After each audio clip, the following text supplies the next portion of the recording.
Mitchell Duke. Oh, sangat bebas. Oh, ditepis saja oleh penjaga gawang. Martin Pass, sebuah yang sangat-sangat. Sudut sempit, Martin Pass menepis, kemudian tembakan dan Martin Pass lagi. Double. Berkat raihan 2 poin dan 2 awal laga perdana grup C Piala Dunia, berdasarkan perhitungan real time yang dikeluarkan oleh laman footballranking.com, Timnas Indonesia menempati peringkat 129 dunia. Timnas Indonesia naik 4 posisi dari peringkat ke-133 ke 129 setelah mendapatkan ranking tambahan 15 poin di ranking FIFA. Tambahan poin ini didapat skuad Garuda setelah menahan imbang 2 tim langganan Piala Dunia, Arab Saudi dan Australia, di 2 matchday awal grup C kualifikasi Piala Dunia. Melihat semakin matangnya Timnas Indonesia, ditambah lagi dengan masuknya sederet pemain keturunan berkualitas, ranking FIFA skuad Garuda dijamin terus meningkat. Di Oktober 2024, Timnas Indonesia akan menantang Bahrain 10 Oktober dan Cina 15 Oktober di matchday ketiga dan keempat grup C. Peluang Timnas Indonesia menang atas Bahrain dan Cina sangat besar. Selain kualitas Bahrain dan Cina tak seistimewa Indonesia dan Arab Saudi, Timnas Indonesia juga semakin tangguh seiring kehadiran Miss Hilgers dan Eliano Rendes dari awal Oktober 2024. Jika menang atas Bahrain dan Cina, Timnas Indonesia tak hanya membuka peluang lolos ke Piala Dunia, tetapi juga akan terdongkrak ranking FIFA-nya. Mengutip dari laman footballranking.com, Timnas Indonesia mendapatkan tambahan poin 32.000 di ranking FIFA jika menang atas Bahrain dan Cina. Tambahan itu membuat koleksi angka skuad Garuda menjadi 1.156 poin.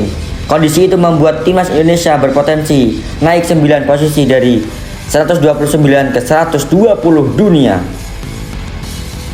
Negara-negara yang dilewati Timnas Indonesia adalah Republik Afrika Tengah, Nigeria, India, Sierra Leone, Zimbabwe, Siprus, Estonia, Sudan, dan Libya. Sekarang harapannya seluruh pemain adalah Sintayong dalam kondisi bugar.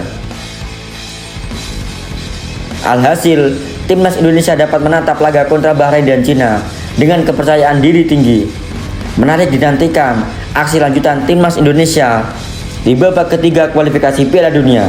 Akankah Sintayong dapat membawa dan rekor baru untuk meningkatkan ranking FIFA Timnas Indonesia di kualifikasi Piala Dunia 2026 zona Asia ini?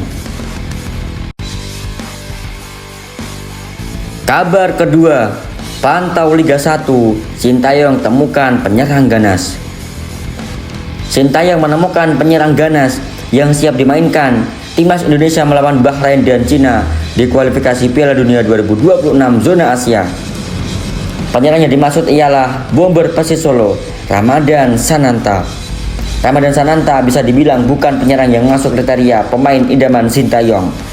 Sintayong memilih mengandalkan penyerang mobile seperti Rafael Strijk dan Ragnar Oratmangun ketimbang penyerang bertipe bomber seperti Ramadan Sananta. Terbukti dari 10 caps Ramadan Sananta bersama Timnas Indonesia senior, tak sekalipun penyerang itu dimainkan sebagai starter. Uniknya, meski selalu dibangkit dari bangku cadangan, Ramadan Sananta sanggup mencetak 5 gol. Terbaru, ex pemain PSM Makassar ini dicueki Sintayong saat Timnas Indonesia menghadapi Arab Saudi dan Australia. Meski dipanggil ke dalam 26 pemain, Ramadan Sananta gagal masuk ke 23 personel yang dibawa ke pertandingan. Setelah itu, Ramadan Sananta langsung turun membela Persis Solo saat menjamu Madura United di pekan kelima Liga 1 2024-2025. Bermain di awal babak kedua, Ramadan Sananta langsung mencetak gol. Gol yang dicetak Ramadan Sananta masuk kategori luar biasa. Melepaskan sepakan first time, tembakan Ramadan Sananta membuat kiper Madura Dinda bengong.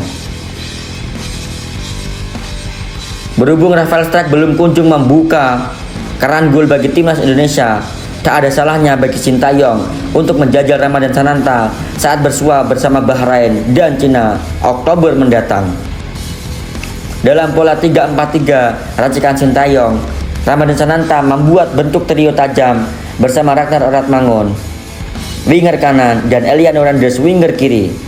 Karena itu, menarik dinantikan keputusan apa yang diambil Sintayong di laga mendatang. Satu harapannya timnas Indonesia dapat meraih hasil positif di markas Bahrain dan Cina. Dengan begitu, timnas Indonesia akan bakal membuka peluang lolos ke Piala Dunia 2026.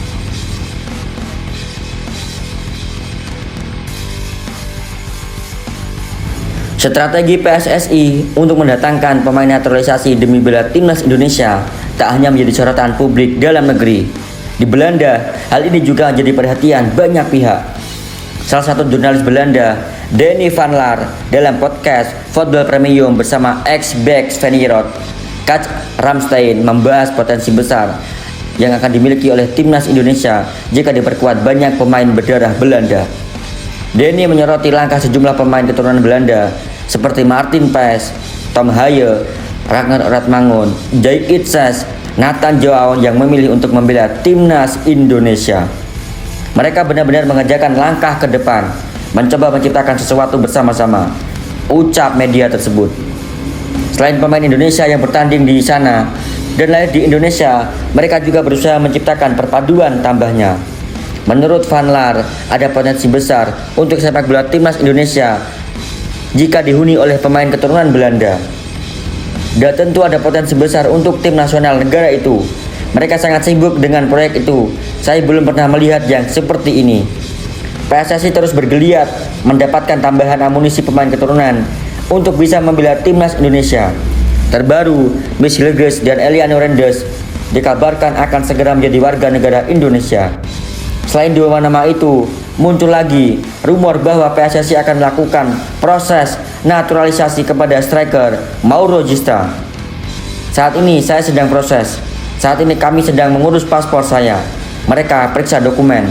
Jika lancar, saya terbang ke Indonesia, ucap Mauro Gista.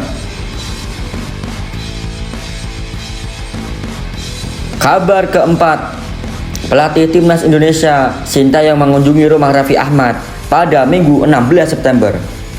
Ternyata ada misi mulia di balik kehadiran Sintayong itu ke rumah Raffi Ahmad yang terletak di kawasan Andara, Jakarta Selatan. Di unggahannya Instagram, Raffi Ahmad mengaku akan melakukan kolaborasi dengan Sintayong. Tidak mengungkap secara pasti, Raffi Ahmad hanya mengatakan kolaborasi ini akan bermanfaat untuk anak bangsa. Tadi malam di rumah Andara, kita silaturahmi, makan tengah malam sambil ngobrol santai. Kita ngobrol hal lain yang ternyata kita memiliki tujuan yang sama untuk tabungan akhirat. Dan saya bersama Sintayong sudah bersepakat berdiskusi akan melakukan kolaborasi atas nama kemanusiaan untuk kebermanfaatan orang banyak, tulis Raffi Ahmad di akun Instagramnya. Jika merujuk kepada kalimat Raffi Ahmad yang mengatakan ingin mewujudkan mimpi mereka untuk bisa mengisi dan menjadi pahlawan bangsa di masa depan nantinya untuk Indonesia tercinta, bisa saja keduanya hendak membangun sekolah sepak bola terbesar di Indonesia. Raffi Ahmad dikenal sebagai penggila olahraga. Ia memiliki klub sepak bola Rans Nusantara FC yang bermain di Liga 2 2024. Ia juga memiliki klub basket yang mentas di Liga Bola Basket Profesional IBL Indonesia, yakni Rans Simba Bogor. Berhubung Sintayong dikenal sebagai ahlinya bidang sepak bola, bukan tak mungkin mereka bakal membangun SSB yang nantinya menghasilkan banyak pesepak bola berkualitas di Indonesia. Ujung-ujungnya, jika ini kesampaian, PSSI dan timnas Indonesia yang diuntungkan. Menarik nantinya apa bentuk kerjasama antara Sintayong dan Raffi Ahmad. Terlepas dari itu, Sintayong sedang berlibur sejenak di tengah jeda kompetisi. Rencananya baru awal bulan, Sintayong kembali berkumpul sebagai persiapan menghadapi Bahrain 10 Oktober dan 15 Oktober, matchday ketiga grup C kualifikasi Piala Dunia 2026 zona Asia.